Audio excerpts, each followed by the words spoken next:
ഇപ്പോൾ ജോണിന്റെ മകളാണുള്ളത്. നമ്മുടെ ആവശ്യം നേവിയുടെ ഒരു തിരച്ചിൽ തന്നെയാണ്. തീർച്ചയായും നേവിയുടെ തിരച്ചിൽ തന്നെയാണ്.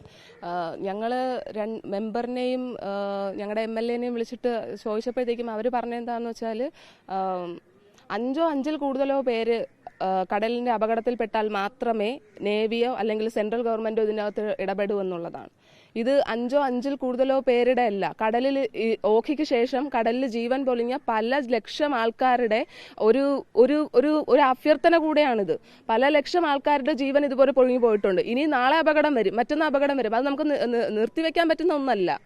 അപകടം വരും, പക്ഷെ അതിനുള്ള രക്ഷാപ്രവർത്തനം എവിടെ? മത്സ്യത്തൊഴിലാളികൾക്കുള്ള രക്ഷാപ്രവർത്തനം എവിടെ? മത്സ്യത്തൊഴിലാളികളെ എന്തിന് ഇത്രത്തോളം അവഹേളിക്കുന്നു? അത്രയും മാത്രം. അതാണ് ഞങ്ങളുടെ ചോദ്യം.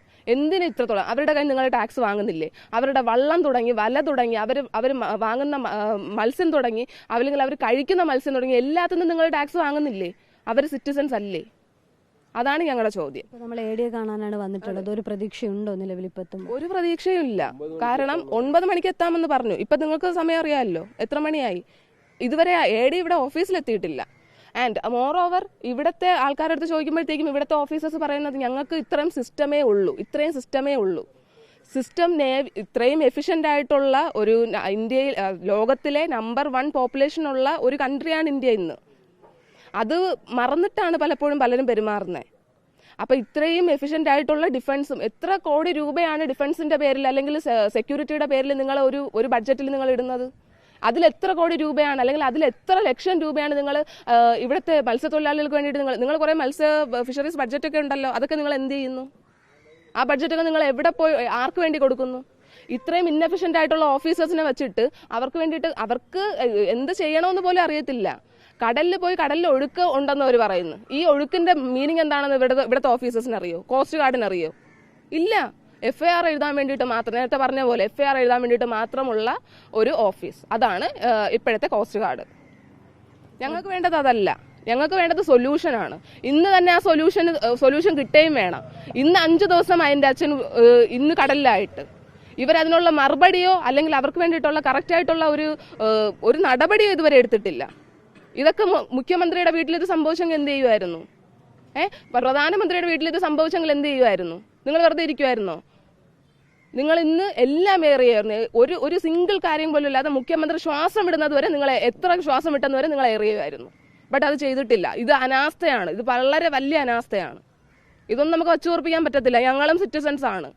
ഞങ്ങൾക്കും ഇവിടെ ഡോക്ടേഴ്സ് ഉണ്ട്, ഇവിടെ എഞ്ചിനീയേഴ്സ് ഉണ്ട്, കേട്ടോ. അപ്പം നമുക്കും വിവരമുള്ളവരുണ്ട്. നിങ്ങൾക്ക് ഇതൊരു വെറുതെ ഒരു ന്യൂസ് ആയിരിക്കാം, പക്ഷെ ഞങ്ങളിത് വെറുതെ വിടാൻ ഉദ്ദേശിക്കുന്നില്ല. ഇനി ഒരു മത്സ്യത്തൊഴിലാളിയുടെ ജീവൻ ഇവിടെ പൊഴിയാൻ അനുവദിച്ചുകൂടാ.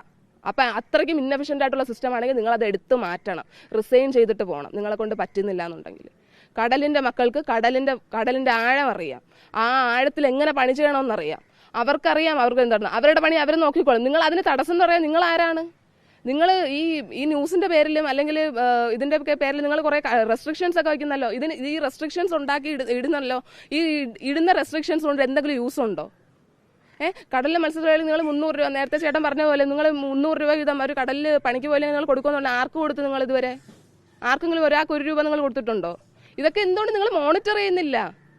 ഈ പ്രസിന്റെ അടുത്ത് ഞാൻ ചോദിക്കാൻ വേണ്ടിയിട്ട് ഉദ്ദേശിക്കുന്നത് എന്താണെന്ന് വെച്ചാൽ നിങ്ങൾ ഈ വലിയ ആൾക്കാരുടെ അവർക്ക് വേണ്ടിയിട്ട് മാത്രം പ്രവർത്തിക്കുന്ന ആൾക്കാരാവരുത്.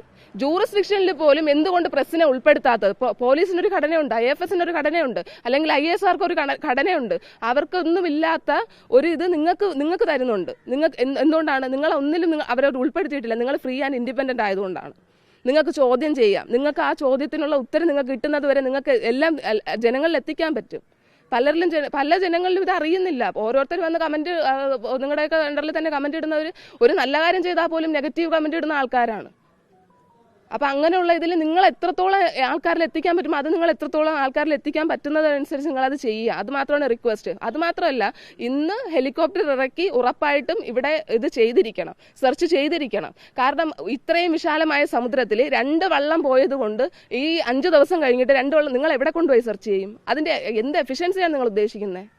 നിങ്ങൾ സെർച്ച് ആളെ കിട്ടാൻ വേണ്ടി തന്നെയാണ് നിങ്ങൾ സെർച്ച് ചെയ്യുന്നത്? അതോ ജസ്റ്റ് നിങ്ങൾക്ക് റിപ്പോർട്ടിൽ എഴുതി വെക്കാനോ ഞങ്ങൾ ഇന്ന് 6 മണിക്ക് പോയി 8 മണിക്ക് വന്നു ഇടാൻ വേണ്ടിയിട്ടാണോ?